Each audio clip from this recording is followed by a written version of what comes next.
সম্মানিত দর্শক, আশা করি আপনারা সবাই ভালো আছেন। আল্লাহ তাআলার অশেষ মেহেরবানিতে আমিও ভালো আছি। ভাই মোহাম্মদ আব্দুল মাজেদ রংপুর তিনি জানতে চেয়েছেন, মুহতারাম, আমি একটি জমিন বন্ধক নিয়েছি 1 লক্ষ টাকার বিনিময়ে। এছাড়া আমার কাছে নগদ কোনো টাকা নেই।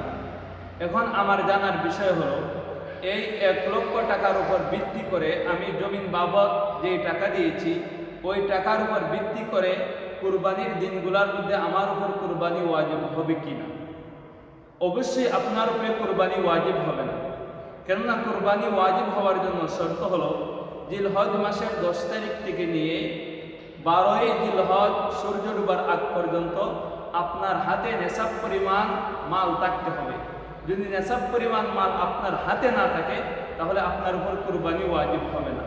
যেহেতু এই টাকার মধ্যে আপনার মিলকুল ইয়াদ নেই, অর্থাৎ আপনার পরিপূর্ণ মালিকানা নেই, সেই জন্য এই টাকার উপরে ভিত্তি করে আপনার উপর কুরবানি ওয়াজিব হবে না। তবে এই টাকার উপরে আপনি অবশ্যই যাকাত আদায় করতে হবে। বিস্তারিত জানতে বাদাইউস সানায়ে 4 নম্বর খণ্ড 196 নম্বর পৃষ্ঠা।